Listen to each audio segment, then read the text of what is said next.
じゃじゃん、博士です。今回お話しするのは、ネットフリックスオリジナルドラマ、ウェンズデー。皆さん、アダムスファミリー、をご存知でしょうか？ディズニー作品の一つで、実写版、アニメ版もある人気キャラクターたちです。そんな一家の長女、凶暴なゴスガール、ウェンズデーを主人公とした、青春ゴシックファンタジーです。この動画は、あらすじとネタバレを含まない感想が主な構成です。最後にちょろっと全話視聴済みが前提で、私のお気持ち吐き出しパートがあります。ネタバレありの部分には注意喚起を改めてお知らせするので、適宜ご対応をお願いします。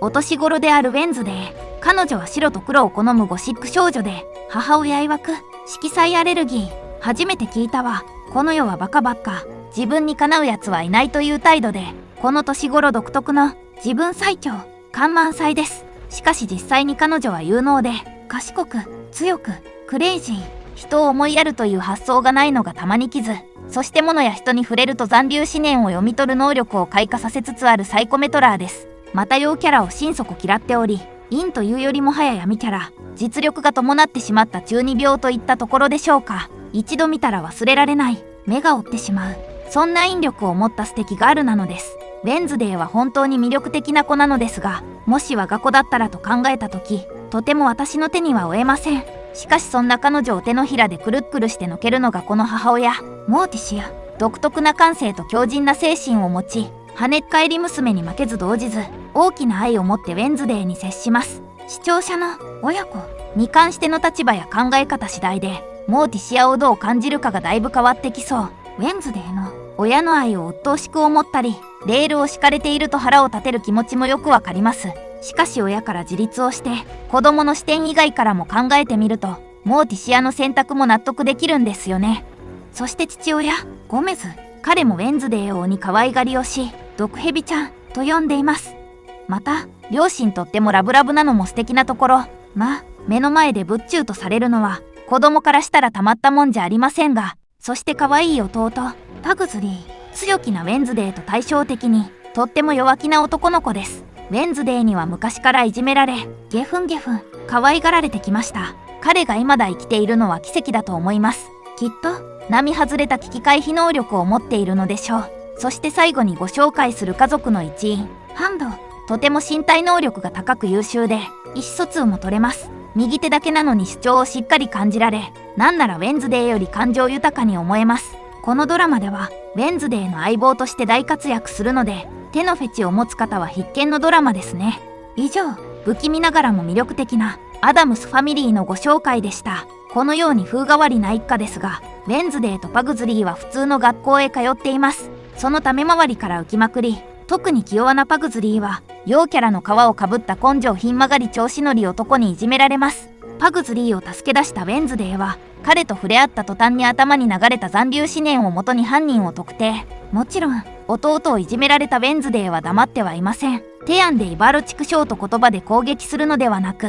根性ひん曲がり男たちが泳ぐプールの中に、それはもう立派な歯を生やした人食いピラニアを解き放ちます。ピラニアは調子乗り男たちを追いかけ、ガブリ、お尻を食いちぎったのでした。これにはお尻かじり虫も闘志を燃やすことでしょう。さて、殺人未遂事件を起こしたウェンズデーはもちろん退学。そんな彼女を唯一受け入れてくれたのは、両親の母校、ネバーモア学園。ここはウェンズデーのように特殊な子供たちが通う学び屋です。大きく伝統的な古城はどこかゴシックな雰囲気もまとい、このドラマの魅力の下地を作っています。両親、特に母親のモーティシアが、まるで自分と同じ道を歩むよう仕向けていると感じ、ウェンズデーはこの転校に全くもって乗り気ではありませんでした。寮生のため、ウェンズデーは家族と離れて暮らすことになったことだけは、清々したとモーティシアに言い放っていましたが、そんな学園を滑る校長、ラリッサもまた容姿、中身ともに妖艶で、まさに学園ノーサー。彼女がどんな能力を持っているのかは主張してからのお楽しみです。ルームメイトのイーニットは髪色も服装も性格もカラフルで、ウェンズデーとは対照的。学園生活には素敵な学友が必須ですよね。そして青春ドラマには定番の恋愛模様もちらほらと。とにかく、ネバーモアでの最高の学園生活が幕を開けるのでした。しかし学園近くの森でバラバラ殺人事件が、何もかも不気味で摩訶不思議な物語に、ぜひ浸ってみてください。さて、ネバーモアでの学園生活はワクワクと冒険でいっぱいです。私が最初にグッと引き込まれたのは、このシーン、イーニットとウェンズデーの部屋を見た時です。部屋をちょうど半分に分け、イーニットの陣地はとってもカラフルで賑やかに、ウェンズデーの陣地はモノクロでシックに仕上げられていました。そしてこの大きなステンドグラスの丸窓、イーニット陣地でピカピカと光る素敵なライトたちにも劣らず、床に落ちる窓枠の影とステンドグラスの光の綺麗なことと言ったらありません。ウェンズデーはフェンシングだってお手の物です。しかしここはネバーモア、個性豊かな強者たちが勢揃いしています。中でも学園の女王様、ビアンカは才色兼備で超優秀なライバル。運動神経抜群で真剣勝負をしようと自信満々で煽るウェンズデーを、誘いに乗った上にきっちりのしてウェンズデーの額から血を流させます。ウェンズデー、人生初の挫折。これぞ青春ですね。こういう経験が人をぐんぐん成長させていくのでしょう。青春といえば、友人のイーニットも大きい存在です。もはや親友と言っても良いのではないでしょうか。ウェンズデーとはあらゆることが正反対な彼女とは、お互いに良い刺激を与え合っています。ウェンズデーのゴスファッションもとても魅惑的ですが、イーニットの鮮やかな色彩感には、可愛いと連呼せざるを得ませんでした。狼人間特有のふわふわとした髪の毛も、銀髪に発色の良い青とピンクのアクセントが、ウェーブと合わさってイーニットのキュートさをさらに引き上げています。満月の夜に狼に変身するのが狼人間ですが、爪しか変身できないことにコンプレックスを感じていたイーニット。この年頃には、周りと比べて自分の身体の発達について悩みがちです。イーニットのちょっとした劣等感や焦燥感を見て、私も自分が中高生だった頃のことを思い出しました。本当は、みんなより背が大きかったり低かったりしても、他の子が経験していることを自分は経験していなくても、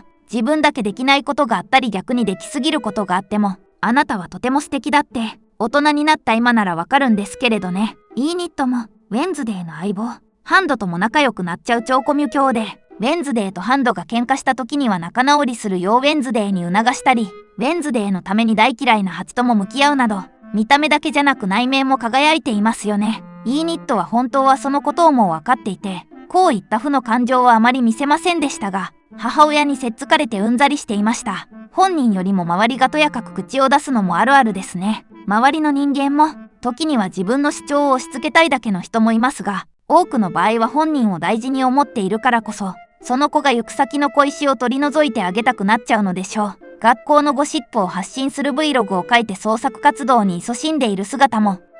お年頃という感じがして可愛らしかったです。陰キャラな私としては、ゴシップはほどほどにしてほしいところですが、さて次は、ウェンズデーを取り巻く男の子たちについてもお話しさせてください。意外にも、少女漫画的な甘酸っぱさも楽しめるこのドラマ。主人公に片思いをする友人ポジションはこの男、絵に命を宿す能力を持つ同級生、ジェイビアでしたね。彼は幼い頃に一度ウェンズデーと出会っており、しかもウェンズデーのライバル、ビアンカの元恋人というこってこて具合、ウェンズデーにはほぼ見向きもされないのが悲しいところです。学内でのけ者にされているウェンズデーをかばったり、冷たくされても怒らなかったり、何かと協力をしてくれたりと良い面だってあるのですが、まあ女心もおもんばかれないうちは、まだまだですからね。こちらは本命馬、町のカフェ店員であるタイラー。個人的にはビジュアルが一番好みでした。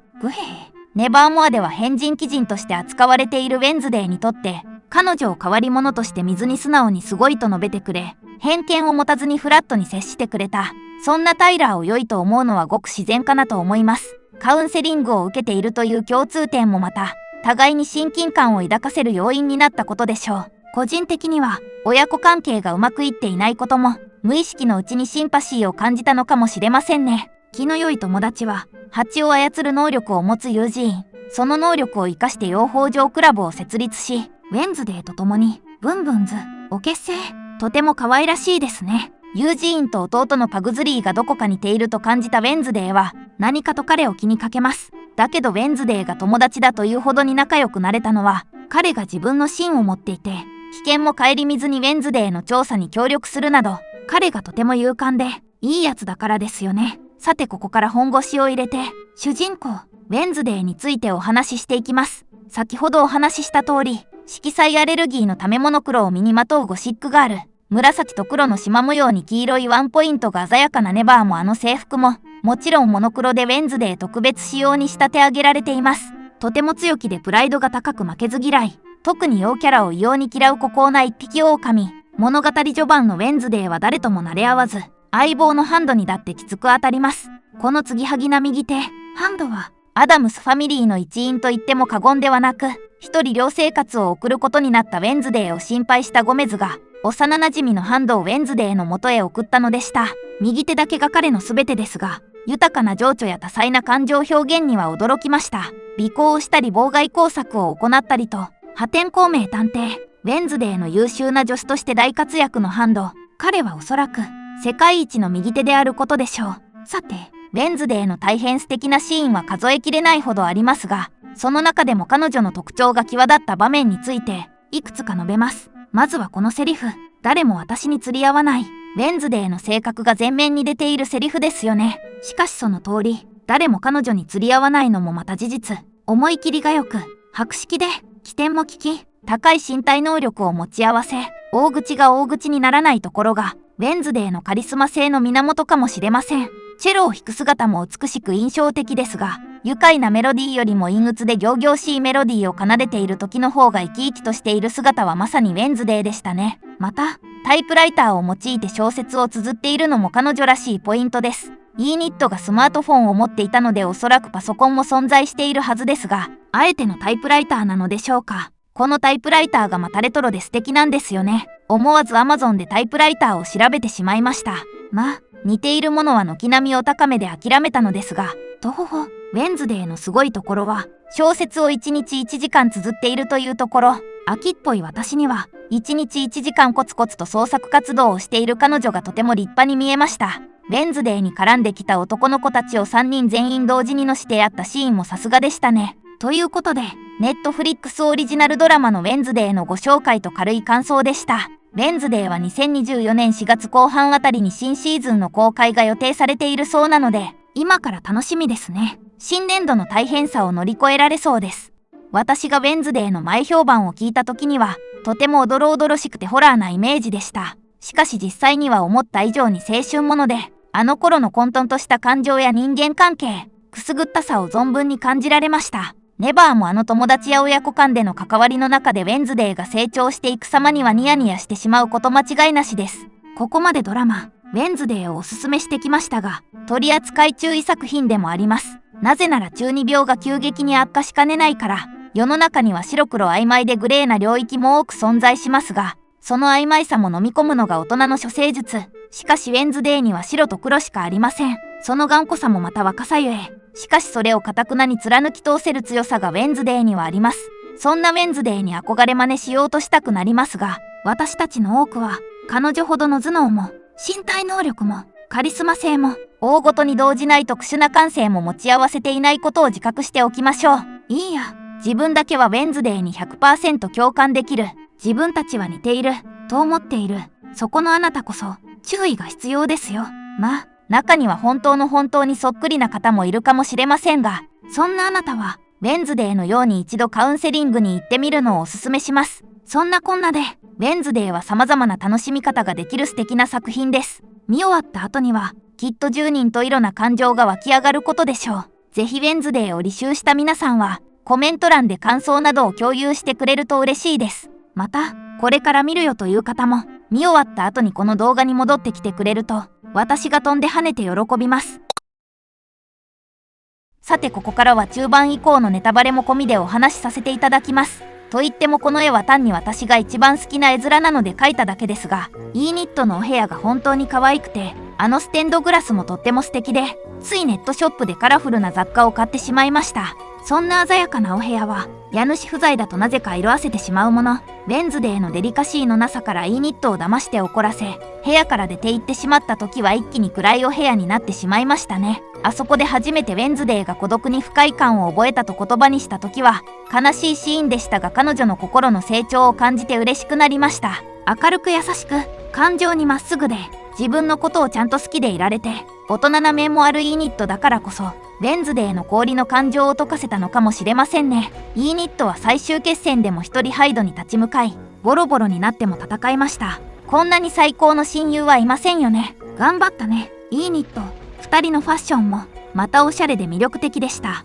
イーニットの私服は暖かく可愛い色合いで、一方のウェンズデーは白と黒とで相変わらずのモノクロ。さすが色彩アレルギーですね。4カップでのキャットガール具合もキュートでした。復讐シーンからレースに出るまではまだしも、まさかウェンズデーが猫耳までつけるとは。しかしあの衣装はスタイルが良くないと着れませんね。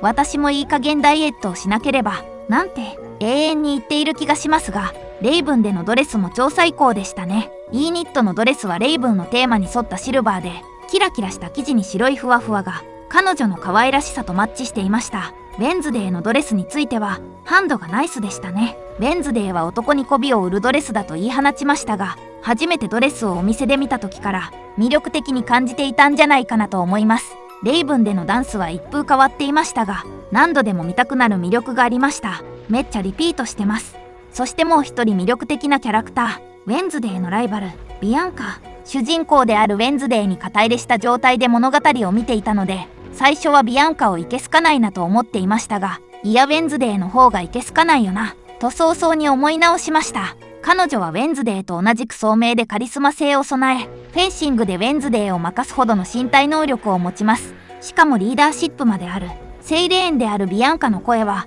人をある種洗脳できる強力な能力者です。その能力のせいで彼氏に振られてしまったのですが、未練があってちょいちょいちょっかいを出してしまうところがまさにティーンエイジャーでしたね。レイブンでは気の毒でした。JB やったら本当にデリカシーのかけらもないんだから。それにしてもレイブンでのビアンカのドレスアップはとてもきらびやかで学園の女王で素敵でしたね。最終決戦でウェンズデーと共に協力して打ち勝つシーンには思わず、いや最高だわと声が漏れました。ゼイビアは個人的にレイブンでのビアンカへの仕打ちにはイラッとしましたが、彼はウェンズデーに冷たくあしらわれても味方であり続け、追いかけ続けました。冤罪にかけた時にはさすがに懲りたかなと思いましたが、最後のくだり見て、いや心広っとびっくりしました。なんだかんだいいやつですね。ユージーンも本当に勇敢でしたね。ブンブンズが一方的な仲間意識ではなく、ウェンズデーとユージーン両者の認識だったのも尊いし、彼だけはいつでも本当にまっすぐで癒されました。最終決戦でも一活躍、嫌なんならいいとこ、さらって言ったまでありました。ブンブンズのよしみよ、永遠なれ。個人的にはエイジャックスは最高の彼氏でした。イーニットと恋仲になってからは、よく彼女の肩を抱いて慰めるようなシーンが見られました。最終決戦後にイーニットが体中ボロボロな姿で現れ、誰も駆け寄らなかった時も、エイジャックスは抱き留めて気遣う様子を見せました。キスの最中に思わず狼の爪がシャキンと出てしまった時も、責め立てたりせず、びっくりしながらも笑って受け止めるなど、とても素敵なカップルでした。そして最後にタイラーですよ。いや、こいつはマジで最低すぎませんか？仮にですよ。本心ではウェンズデーのことが好きで、でも操られてて逆らえないから、ウェンズデーが自分のことを引きずらないように、うんと嫌われるようにってわざとあの最低な振る舞いをしたんだとしても、私はやっぱり最低最悪な野郎だって思います。だって、そんなことしなくたって自分で勝手に吹っ切りますよ。昔の男なんて、ウェンズデーならなおさらです。そうじゃなくてただ普通に嫌なやつなら、それでも単純に最低最悪な野郎ですし、なのにこんなにロマンチックなことをして、正直このピクニックはめっちゃ楽しそうでした。あと、思いのほか人が亡くなるんでちょっとびっくりしました。最初のハイキングの人に始まり、マーロー1までは舞台装置として必要なのかなとは思いましたが、市長さん、カウンセラーさん、校長先生までもが、いや、ハンドが無事で何よりでした。おじさん、ナイスでしたね。ラストを見ると、タイラーはまた登場するのかしらとも考えられるし、第2シーズン、とっても楽しみですね。ということで、ネットフリックスオリジナルドラマ、ウェンズデーのあらすじと感想のご紹介でした。気が向いたら、コメント欄で感想を書いてくれると嬉しいです。最後までご視聴ありがとうございます。